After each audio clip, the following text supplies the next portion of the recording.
Hi, everybody. Good afternoon. Happy Tuesday to you. Today's edition is going to be on keeping your brain sharp. Is there anything you can do about it? Is it you're destined to lose your mind as you get older? We're going to take a look at that. So I have a lot of patients that come in and they're concerned about their parents, their memory loss and things like that, or even starting to notice it in themselves. So it's something that's a very, very common and something that we see a lot of here. So my own personal story hits close to home to me is my dad. We lost him when he was 77 years old, but mentally he checked out years before that. Same thing with my father-in-law. He would go to visit his wife in the hospital, and then he'd go home to take a nap or eat lunch, and he'd come back and he'd forget that he was just there. So he started losing his memory loss. Probably he shouldn't have been driving at that point, but at that point, we didn't know right away. So it's very frustrating to the patients if they know that they can see that they're losing their memory or having problems recalling. It's very frustrating to them as it gets worse for the family, the caregivers. It's very stressful for them. It's stressful physically to be able to take care of them, emotionally and financially. It's very stressful. So for a lot of reasons, if there's something we could do to slow that process down, maybe even reverse it a little bit, that'd be amazing. All right, so, but we kind of think like, well, what can I do about it? I mean, you get a certain age, as we go into our golden years, as we, get older, it's part of what happens. It's just life. And that's kind of what we've bought into. We kind of believe that, that we're going to develop brain issues as we get older. If we live long enough, it's probably going to happen. And that's really not the way we were designed. That's not the way our brain is designed to last or work. So we kind of think that, well, it's in our genes and it's just going to be the way it is. But something I want to tell you today is that it's not in your genes. The fate of your brain is not in your genes. All right. So, and that should be encouraging to you. It's not in your brain. So if you're suffering from conditions, brain conditions, and it can be anything like migraine headaches or depression or epilepsy, there's a lot of different symptoms that come from brain disorders, extreme moodiness. I just want to let you know, your DNA may not be the culprit. All right. So if it's not that, then what could it be? Believe it or not, it can be the foods that you eat. The foods that you eat can be responsible for your brain function or loss out of there. So it actually starts with your daily bread. Literally, the bread that you eat on a daily basis has a tremendous influence on how your brain functions. Modern grains, refined flours and wheats and things like that. Because over the last century, our diet has shifted dramatically from the way we eat today to the way our ancestors ate, even as close as 100 years ago. Things have changed dramatically in the way we process foods with our genetically modified foods.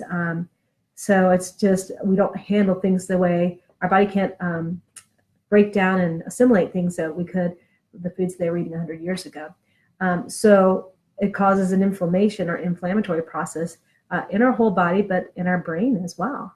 And the brain doesn't do very well with inflammation. It's very sensitive. So not only carbs, but fruits. You have to be really careful about how much fruit you're intaking and how high the glycemic index is on that. But the carbs and the fruits can wreak havoc on our brain function and how our body works. So not only can they wreak havoc on how our brain functions, but it can also accelerate the aging process inside out. So it's like oxidation, and it's like rusting, biological rusting, and it speeds up that process. And again, that leads to more inflammation. And for me, if you ever do anything from the Wellness Way, inflammation is not our friend.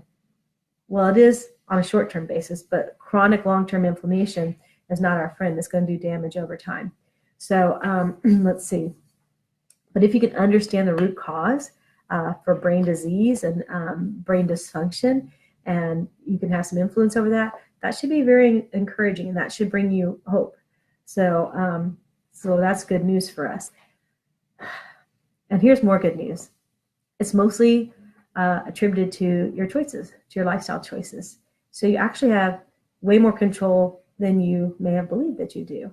And the thing I want you to know is that you're in control and you have a choice to make, because it's up to you. It's your brain, and you get to have influence over what your choices are and what your lifestyle will be like.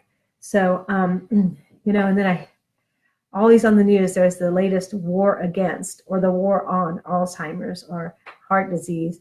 And the crazy thing is most of these chronic diseases are actually preventable. And if you go to the cancer.org or the American Heart Association and say diet and lifestyle, most of these things can be prevented. So it's not new information. It's not like rocket science. This stuff's been around for a long time. So we know it, and it's known by the experts. Now we just need to apply it to our life. All right. And it's not that hard. All right. So talk about genes. Genes are important. I mean, you need your genes, but we say genes are like the gun, and the environment, your lifestyle choices are the trigger. So you have genes, but your food can actually be a modulator. They call it epigenetic modulator, and it affects which genes get turned on, which genes get turned off. So your food is very, very powerful in how your body's going to work and function. You know, and we have education, we have information, yet every year we get fatter and fatter every year. Despite all the information and knowledge out there about how to be slim and all the programs out there. So, you know, I guess the point I want to make on that is that food, changing our habits, it's hard. It's hard. And food can be very emotional. We can have it tied to certain memories. We've been conditioned to have comfort food. So there's a lot of psychology that goes behind that too. And there's a lot of foods that are addictive, the ones that aren't good for us, but then we crave them, especially when we're under stressful situations. So food's very emotional, and changing your diet and changing your habits, it can be hard at first, but the longer you do it, the easier it can get. So I want to encourage you to think about that. So if you have any modern day brain issues, like we talked about, like headaches, anxiety, even epilepsy, depression, sometimes even schizophrenia, senior moments that kind of become into full-blown, irreversible, untreatable brain disease. Let's stop it before it gets to that point. And then the other thing about our food is, you know, we've been duped. We've been duped by the industry because they just want to sell us nutritious foods. And it's really not about the nutrition.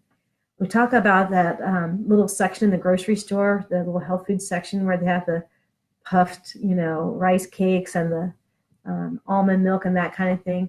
So if that's the health food section, what does that make the rest of the store? Do you ever stop and think about that? If stores could only have healthy foods, grocery stores would be a lot smaller, you know? So don't buy into a nutrition bar. Like if you look at the General Mills, I forgot what the name of it is, their nutrition bar, but like the top 10 ingredients are sugar. And sugar is detrimental, so detrimental for your brain function. So really read the labels. Just go fresh is best. The closer that things occur in their natural, where they naturally occur, you're going to be better off. We used to say that you could shop around the perimeter of the grocery store. That's where more of the fresh food was, and it was safer than the prepackaged canned foods in the center of the store. That's still a pretty decent rule. Okay, so Dr. Brenda, all this talk about food, I mean, does it really matter? I mean, can it really make a difference?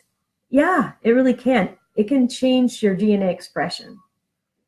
Let me say that. This is really important. The food you eat can actually change your genetic expression. So the DNA that you have in your body can be made better or worse, can be turned on or off by your food choices.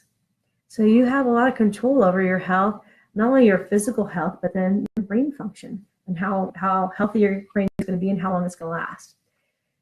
Now, I want to talk about too, we know in general that a small percentage of the population has a reaction to gluten, which is the protein found in wheat. And we know that. So there are some people that have a high gluten sensitivity as far as their GI tract is concerned, as far as their digestion.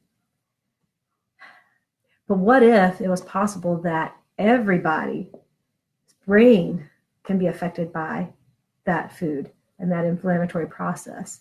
And there's still lots of information coming on out about it, about how we do our foods here versus other countries, because the wheat we have here is different than the way they make bread in other countries. So you really have to do your research, read labels and things like that.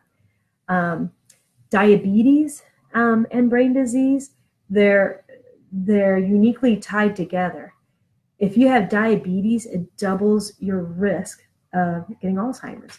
So again, the whole food brain connection and that gut brain connection, we talk about our Swiss watch in the wellness way. If we could keep one gear running higher, they all are all allowed to run higher. If one gear starts slowing down, it has a trickle down effect and affects all the other gears. All right, let's see, what else do I want to tell you? One other thing about gluten, as far as the brain is concerned, it's considered like the silent germ because we don't feel it. The brain doesn't have pain sensors. So you can have devastating things happen in your brain and feel fine and not have any symptoms or any pain. You can feel totally fine.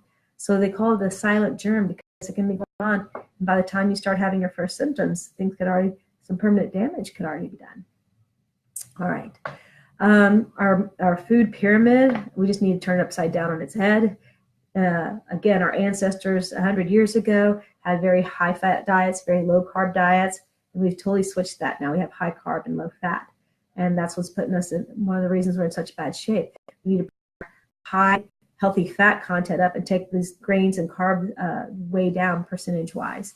You can see some dramatic things happening, not only with your brain, but with your overall general health as you do that. So we can change our genetic destiny. We can actually control the master switches of our DNA simply by what we eat. If you think that's too simple to be true, it's true. Go look it up. Contact Dr. Google, consult with him. But it is true. And most brain disease, the origin is from inflammatory things, predominantly dietary things that cause inflammation, too many grains, not enough good healthy fats. So I'm going to encourage you to take your high carbs and start bringing that down. Take your low healthy fats and start bringing that up. Of all the cholesterol in our body, 20% of it's in your brain. So we need the good healthy fats for proper brain function. If you want to be tested for gluten sensitivities, if you'd like to be checked for food allergies to see if that's causing any inflammation in your body, that's what we're here to do. You can reach out to me here at the Wellness Way in Houston in the Memorial, or to thewellnesswayclinics.com and find one close to you. We are having our inflammation talk tonight at 5:30 in the office. Our next inflammation talk will be in a few weeks on Tuesday, July the 10th, okay, in the office. So if you'd like to join us, we invite you to come and see what it's all about. What is this whole Wellness Way approach? And we'll give you some information on that. Let's see, what else do I want to say? Oh, please like and share this video. If you know someone that's starting in the beginning stages of having memory problems or dementia or chronic headaches, please reach out to us because that's what we're here for. We're here to help. Again, you can go to thewellnesswayclinics.com, find the office nearest you. If there's not one close to you, reach out to me. I'm glad to take care of you remotely. All right. I hope you find this information helpful and useful, and I hope you have a great rest of the day.